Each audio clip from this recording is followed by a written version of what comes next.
Students, कैसे हैं आप सब लोग। कैसा रहा बेटा आज का आपका दिन। देखिए, मेरे लिए तो एक चीज कल बड़ी अच्छी हुई। कल न्यूज आया कि भाई मंडे से स्कूल खुलना है। आज भी मैंने एक बड़ा अच्छा, एक मेरे जीवन में एक बड़ा प्रोडक्टिव काम हुआ। ठीक है, इस सेशन में वो क्या प्रोडक्टिव हुआ बेटा, आज हम लोगों के लिए एक वर्कशॉप हुई थी बेटा, जिसको रत्ना सागर जो पब्लिशर है बेटा, उन्होंने कंडक्ट किया था।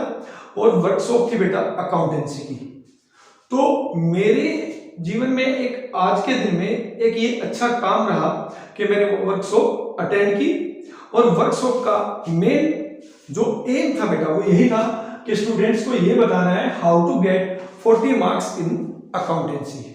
तो मैंने भी बेटा उस वर्कशॉप से कुछ नोट्स बनाए, कुछ चीजें मैंने नोट की और मुझे लगा कि उन नोट्स को, उन चीजों को मैं अपने स्टूडेंट्स के साथ शेयर करूं, शायद उसका बेनिफिट उन लोगों को भी मिल जाएगा।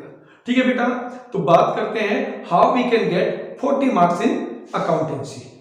ठीक है, तो देखिए बेटा, हमारा अभी जो मार्क एग्जाम होना है बेटा, ये डिस्क्रिप्टिव है। और डिस्क्रिप्टिव एग्जाम बेटा हमारा मार्क्स है बेटा मैक्सिमम 40 और हमारे पास टाइम है 2 आवर्स। तो कैसे हम लोग इस 2 आवर्स को यूटिलाइज करें that we can get maximum marks that is 40। ठीक है, तो इसके लिए देखिए सबसे पहले क्या है बेटा, अकाउंटेंसी में हमारे जो टोटल क्वेश्चंस आएंगे इस वाले एग्जाम में वो होंगे बेटा 12। ठीक है, अब जो 12 क्वेश्चंस हैं बेटे ये 3 कैटेगरी में है।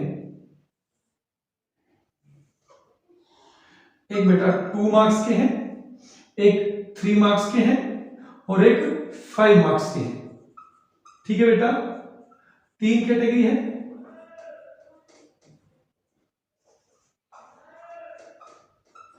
टू मार्क्स के 4 क्वेश्चन, 3 मार्क्स के भी 4 क्वेश्चन और 5 मार्क्स के भी 4 क्वेश्चन बेटा। ठीक है, अब इनका सीक्वेंस क्या रहेगा इसकी भी थोड़ी सी बात कर लेते हैं। जो 2 मार्क्स वाले क्वेश्चन है बेटा 4, उसमें पहला, दूसरा, तीसरा, ये 3 जो क्वेश्चन होंगे बेटा यहाँ पे 2 मार्क्स के होंगे। और इसके बाद जो आपका 10th क्वेश्चन है वो भी आपका 4 मार्क्स का ही होगा। ठीक है बेटा, अब इसके बाद बात करते हैं 3 मार्क्स वाले क्वेश्चन की। तो 3 मार्क्स वाले जो क्वेश्चन है बेटा 4, 5, 6 और क्वेश्चन नंबर 11, ये 3 मार्क्स वाले होंगे बेटा।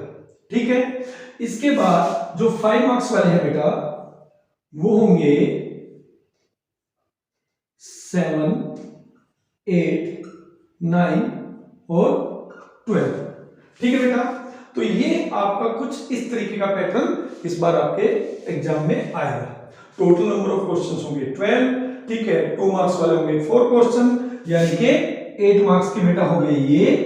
ठीक है, 3 मार्क्स वाले होंगे बेटा 4 क्वेश्चन, यानी 12 मार्क्स हो गए ये। और 5 वाले होंगे 4 क्वेश्चन, तो 20 हो गया ये। तो टोटल मार्क्स हो गया आपका 40। ठीक है, तो ये तो बेटा आपका थोड़ा सा कि किस तरीके से क्वेश्चंस आएंगे, कितने कितने मार्क्स वाले कितने कितने क्वेश्चंस आएंगे, ये तो है इसके बारे में। अब बात करते हैं बेटा कि जो ये 2 मार्क्स वाले हैं, ठीक है, इनमें कौन कौन से क्वेश्चंस आ सकते हैं, कौन कौन से इंपॉर्टेंट है, ये सब उन्होंने हमें आज बताया।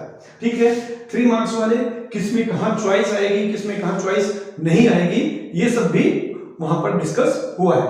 तो बेटा वो बात हम लोग कर लेते हैं। तो सबसे पहले बेटा बात कर लेते हैं अपने 2 मार्क्स वाले क्वेश्चंस की।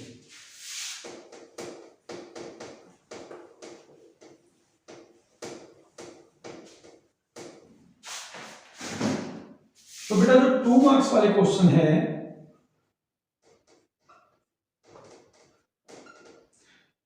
चार क्वेश्चन है बेटा। ठीक है, तो सेक्शन ए जो है आपका, उसमें फर्स्ट, सेकंड और थर्ड, ये 3 क्वेश्चन बेटा 2 मार्क्स वाले होंगे। अब इसमें एक क्वेश्चन जो आएगा बेटा वो आएगा एनपीओ का, वो आएगा एनपीओ का। और एनपीओ में उन्होंने बताया बेटा क्या आ सकता है, देखिए कंज्यूमेबल आइटम आ सकता है,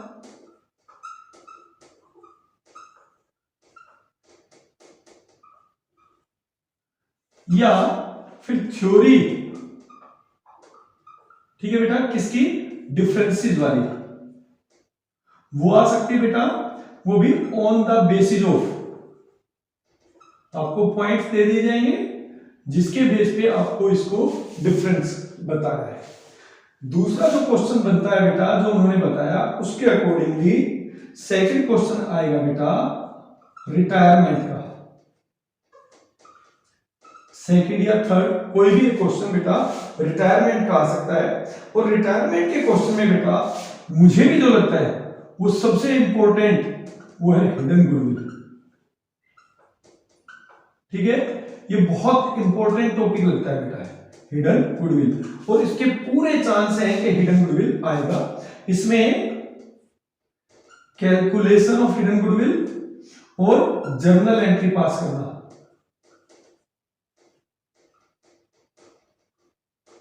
ये दो चीजें पूछी जा सकती है बेटा, ठीक है। जो तीसरा टॉपिक है बेटा यहां पर, ठीक है, वो होगा आपका डिजुलेशंस का,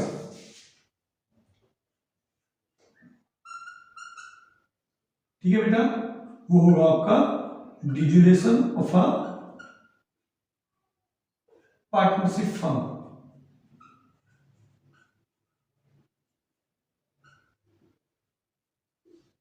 ठीक है।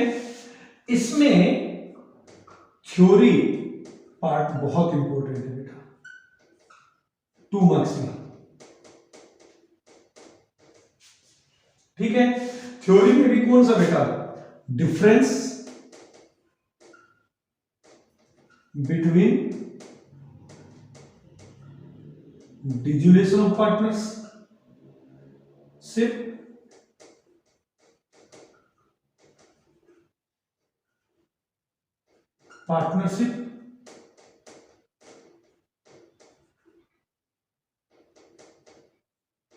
Versus partnership firm,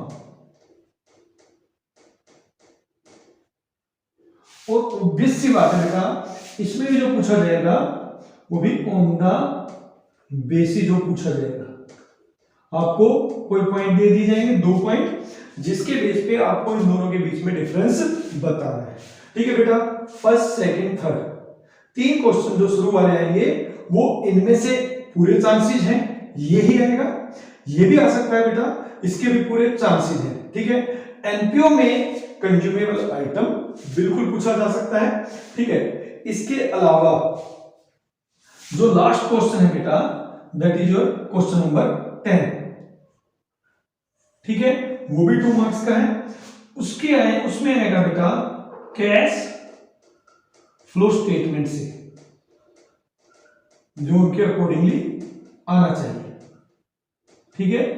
cash flow statement में 2 चीजें उन्होंने बहुत अच्छी बताई बेटा, जो मुझे अच्छी लगी। एक थ्योरी, एक्चुअली हम लोग क्या करते हैं, हम इसकी थ्योरी स्टडी नहीं करते हैं, अकाउंटेंसी में हमारी ये कमियां हैं कि हम लोग थ्योरी स्टडी नहीं करते हैं बिल्कुल भी। अगर 40 मार्क्स आपको लेके आने हैं तो थ्योरी आपको स्टडी करनी पड़ेगी बेटा। तो थ्योरी भी कौन सी थ्योरी, पहला objective, advantages,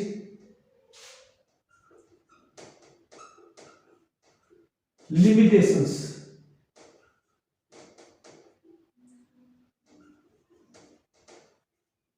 of CFS cash flow statement, any 2, ये वाली थ्योरी, इनमें से कुछ भी पूछा जा सकता है, या तो ऑब्जेक्टिव या फिर एडवांटेजेस या फिर limitation of cash flow statement, कोई भी 2, ठीक है बेटा। इसके अलावा कैश फ्लो स्टेटमेंट किसे कहते हैं ये पूछा जा सकता है, या फिर एक्टिविटीज, ठीक है। आपको कुछ ट्रांजैक्शंस दे रखी होंगी, उसको आपको कैटेगराइज करना है कि इनमें से कौन सी ऑपरेटिंग एक्टिविटीज का है, कौन सा इन्वेस्टिंग है और कौन सा फाइनेंसिंग है। खासकर बेटा इसमें आपको बहुत बड़ा जो डिफरेंस याद रखना है ठीक है, वो कौन से में रखना है, थ्योरी में या एक्टिविटीज में। एक फाइनेंसिंग कंपनी,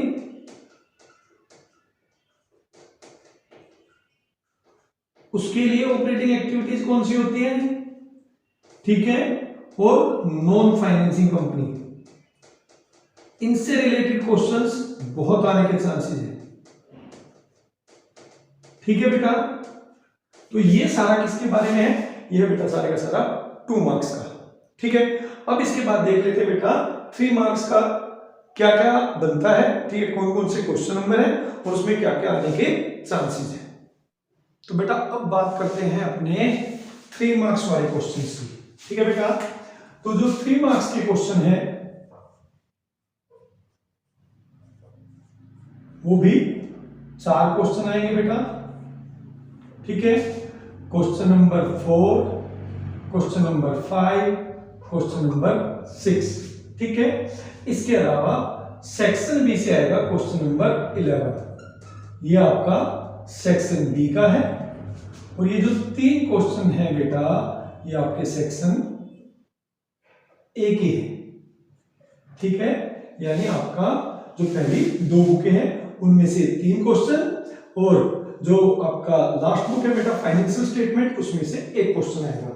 तो इसमें बेटा कौन कौन से इंपॉर्टेंट टॉपिक है, देखिए सबसे पहला जो इन्होंने बताया, एक क्वेश्चन जो आएगा, यानी मैं मान लीजिए 4th क्वेश्चन मान लेता हूं, ये आएगा बेटा एनपीओ का, ये आएगा एनपीओ का। ठीक है बेटा, और इस एनपीओ के क्वेश्चन में बेटा आपके पास चॉइस भी होगी।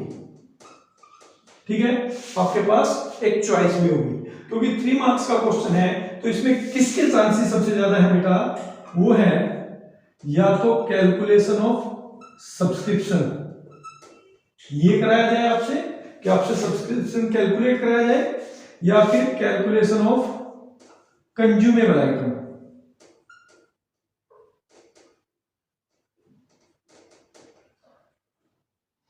ठीक है बेटा, या फंड बेस्ड अकाउंटिंग। इन 3 में से 2 क्वेश्चन आएंगे जिनमें से आपको एक करना है। ठीक है, अब कंज्यूमेबल आइटम अगर मान लीजिए 2 मार्क्स वाले ने दिया होगा तो यहां पे सब्सक्रिप्शन और फंड बेस्ड अकाउंटिंग में, ठीक है, चॉइस आने की पूरी पूरी संभावना है। ठीक है बेटा, और इनमें से, ठीक है, 2 इनमें इस चैप्टर में से कोई भी 2 क्वेश्चन गिवन होंगे आपको, उनमें से केवल एक ही अटेम्प्ट करना है, चॉइस है। ठीक है, इसके बाद चलते हैं बेटा अगले क्वेश्चन की, जो हमारा सेक्शन ए से ही होगा। उसमें आएगा बेटा डेथ ऑफ अ पार्टनर। देखिए डेथ ऑफ अ पार्टनर में ज्यादातर जो पोर्शन है वो कटवा दिया गया है। आपको ना तो पार्टनर्स कैपिटल अकाउंट बनाना है, ना एग्जीक्यूटर लोन अकाउंट बनाना है, तो इसमें क्वेश्चन बड़ा बनता ही नहीं है, बट छोटा भी नहीं बनता है कि 2 मार्क्स में आए। तो इसमें जो क्वेश्चन आएगा बेटा वो 3 मार्क्स का ही आएगा, वो डेफिनेट आएगा। ठीक है, अब यहां पे कौन सा क्वेश्चन आने की संभावना है बेटा, सबसे पहले calculation of profit of disease partner,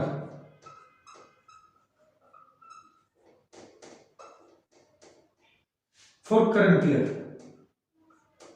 ठीक है, आपको 2 तरीके हैं बेटा प्रॉफिट निकालने के, उनमें से किसी एक तरीके से आपको डिसीज पार्टनर का, ठीक है, प्रॉफिट निकालना है कि उसका जिस ईयर में उसकी डेथ हुई है उस ईयर में प्रॉफिट में कितना हिस्सा बनता है, पहली चीज। तो एक तो इसमें आपको ये निकालना है। दूसरा बेटा इसकी आपको जर्नल पास करनी है। ठीक है, जर्नल एंट्री जरूर आप याद कर लें, जर्नल जरूर आएगी। ठीक है, आपको जो है एक तो करंट ईयर का डिसीज पार्टनर का शेयर ऑफ प्रॉफिट निकालना है, दूसरा उसकी जर्नल एंट्री पास करनी है। तो बेटा ये हो गया हमारा 5वां क्वेश्चन। अब बात करते हैं छठे क्वेश्चन की। तो छठे क्वेश्चन में बेटा डिवेंचर्स, ये डिवेंचर वाले चैप्टर में से, ठीक है, पूरे चांस हैं कि जो 3 मार्क्स में वो डिवेंचर वाला क्वेश्चन आएगा ही आएगा। और किन किन टॉपिक का आ सकता है बेटा ये भी समझ लीजिए। पहला issue of debenture other than cash, बहुत इंपॉर्टेंट है, ठीक है, ये वाला। दूसरा, issue of debenture from redemption point of view.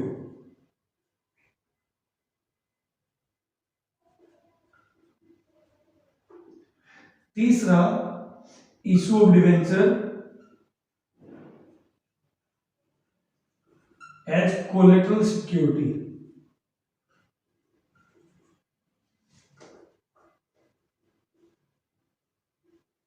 ठीक है बेटा। और मुझे मेरा अपना जो पर्सनल मानना है बेटा, क्या कर सकते हैं वो इन तीनों में से, ठीक है, एक एक एंट्री आपसे पास करवा कर देख सकते हैं, या फिर 1.5 मार्क्स का कोई भी 2 केस दे देंगे।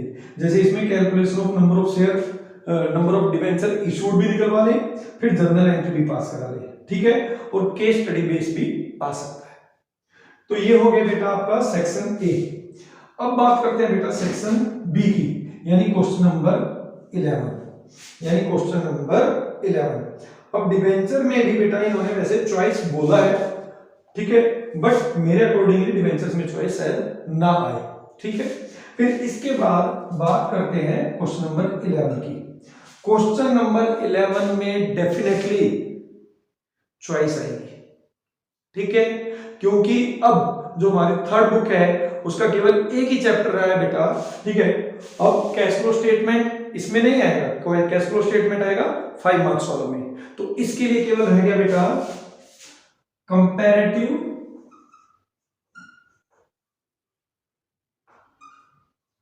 और कॉमन साइज स्टेटमेंट।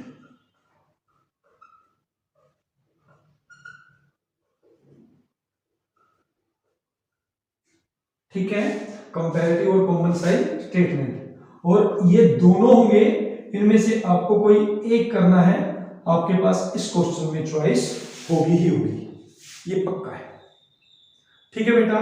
तो ये हो गया बेटा आपका कंपैरेटिव और कॉमन साइज स्टेटमेंट का।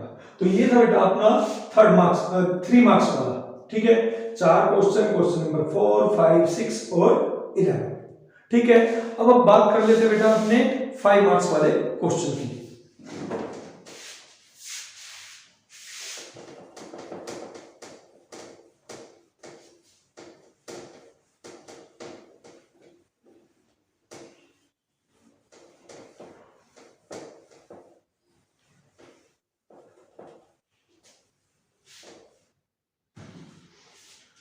तो 5 मार्क्स में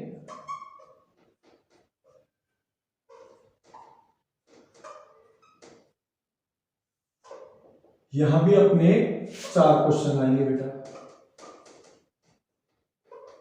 ठीक है। अब 4 क्वेश्चन, कौन से question number? Question number 7, question number 8, question number 9, ठीक है, और question number 12। Question number 7, question number 8, question number 9 और क्वेश्चन नंबर 12, ये होंगे आपके 5 मार्क्स के, यानी बड़े क्वेश्चन, यानी के बड़े क्वेश्चन। तो इसमें जो एक क्वेश्चन आएगा बेटा, ठीक है, मान लीजिए क्वेश्चन नंबर 7 हम लोग ले लेते हैं, एक क्वेश्चन आएगा डेफिनेटली एनपीओ का। अच्छा, अब यहां पर क्या हो रखा है, एनपीओ को लेके बच्चों में बहुत डर है बेटा। डरने की कोई बात नहीं है, बहुत इजी वाला क्वेश्चन आएगा, बहुत सिंपल वाला क्वेश्चन आएगा, ठीक है, और उसमें आपको केवल इनकम एंड एक्सपेंडिचर अकाउंट ही बनवाना है, वही बनाना है, ठीक है, आगे आपको बैलेंस शीट नहीं बनानी है। बट इसका मतलब ये नहीं है कि आप बैलेंस शीट बना के ना देखें, ठीक है, आप लोगों को बैलेंस शीट बना के देखनी है, बट आपका जो फोकस है, मेन फोकस होना चाहिए इनकम एक्सपेंडिचर, ठीक है बेटा। और इसमें जो नॉर्मली एडजस्टमेंट आती है, वो एडजस्टमेंट किसकी आएगी बेटा? सब्सक्रिप्शन की, ठीक है, डेप्रिसिएशन की और कंज्यूमेबल आइटम की। बहुत कम एडजस्टमेंट आने वाली है, बहुत बड़े बड़े क्वेश्चन नहीं करने आपको, ठीक है, मैक्सिमम 2 या 3, मैक्सिमम 2 या 3, ठीक है। और मेन फोकस रखना है इनकम एंड एक्सपेंडिचर अकाउंट पे। ठीक है, मेन फोकस रखना है इनकम एंड एक्सपेंडिचर अकाउंट। तो इनकम एंड एक्सपेंडिचर ये आपका मेन फोकस होना चाहिए।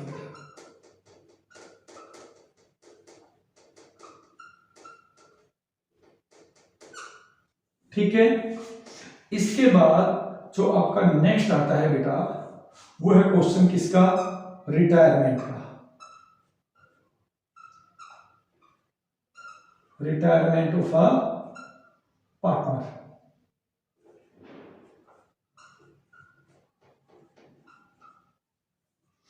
फुल फ्लैश क्वेश्चन, बढ़िया वाला, बट आसान। ठीक है, सिंपल क्वेश्चन होगा जिसमें आपको रिवैल्यूएशन अकाउंट बनाना है,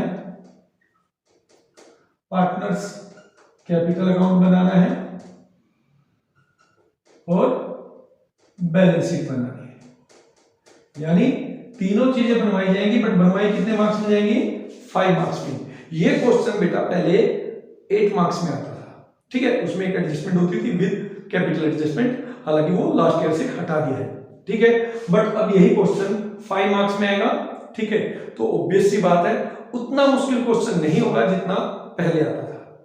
तो ये फुल फ्लैश क्वेश्चन आएगा, या तो अकेला आएगा या चॉइस में आएगा, बट आएगा definitely.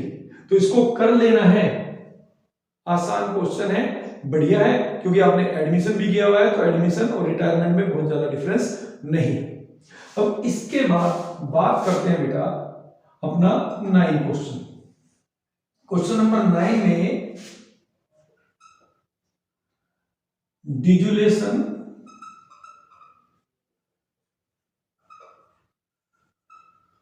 Of a partnership firm.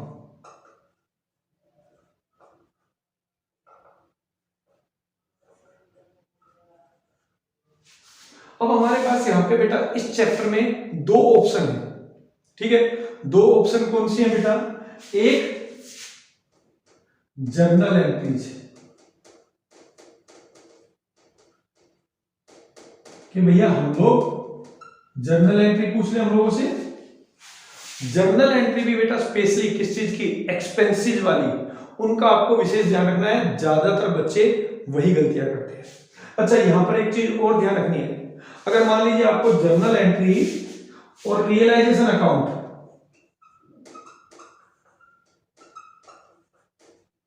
इसमें चॉइस आती है बेटा। ठीक है, अगर आपके बेसिक्स हैं बहुत क्लियर, 11th आपने बहुत अच्छे से की थी बेटा, आपको पता है डेबिट क्या होता है, क्रेडिट क्या होता है, then you have to go for journal entries. But अगर आपके बेसिक्स क्लियर नहीं है, आप जर्नल एंट्रीज में कंफ्यूज रहते हो, तो बेटा कभी भी जर्नल एंट्रीज की तरफ मत जाना। जर्नल एंट्रीज आप रट नहीं सकते, खासकर डिजुलेशन वाली, आपके बेसिक्स क्लियर होने चाहिए। हाँ, अगर आपको जर्नल एंट्रीज नहीं आती हैं तो आप इसके न्यूमेरिकल पार्ट्स पे जाएंगे। ठीक है, तो इसमें चॉइस आएगी, 99% इसमें चॉइस आनी चाहिए। ठीक है, अब इसके बाद जो हमारा लास्ट क्वेश्चन है बेटा, अब यहां पे देखिए हो सकता है, इट मे बी, ठीक है, बहुत ज्यादा चांसेस है नहीं, फिर भी इनमें से किसी एक के साथ या अलग से आपको कंपनी का यानी डिबेंचर का क्वेश्चन भी दे दे। बट डिबेंचर का क्वेश्चन भी अगर आएगा तो क्वेश्चंस वही होगा, issue of debenture other than cash, ठीक है, या issue of debentures for from redemption point of view, और इसके अलावा जो आपका बनता है कौन सा, कोलेटरल सिक्योरिटीज, उसी का आ सकता है। ठीक है, वो हमने 3 मार्क्स वाले में भी बता दिया। अब इसके बाद जो लास्ट क्वेश्चन होगा इस पेपर का नहीं बेटा, हमेशा ही हर एग्जाम का, ठीक है, बोर्ड में जब भी 12th का एग्जाम होता है तो लास्ट क्वेश्चन जो आता है वो आता है कैश फ्लो स्टेटमेंट का, कैश फ्लो स्टेटमेंट का। ठीक है, एक सिंपल सा क्वेश्चन, बहुत आसान सा, विद 1 और 2 एडजस्टमेंट, दैट्स इट, इससे ज्यादा कुछ नहीं आता है, कभी भी नहीं आएगा। ठीक है, विद 1 और 2 एडजस्टमेंट, इसको लेके बच्चे बहुत डरते हैं, कतई नहीं डरना है बेटा, और 99% चांस है केवल आपसे ऑपरेटिंग एक्टिविटीज कैलकुलेट कराएंगे।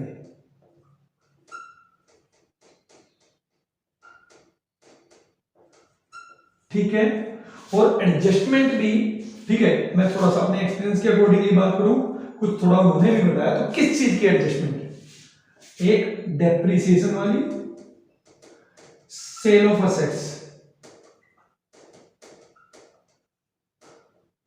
ठीक है, प्रोविजन फॉर टैक्स, इन दोनों में से एक आएगी, दोनों नहीं आ सकती कभी भी। यानी आपको ये दोनों तैयार करनी है, या तो ये वाली पूछी जाती है या फिर ये वाली पूछी जाती है।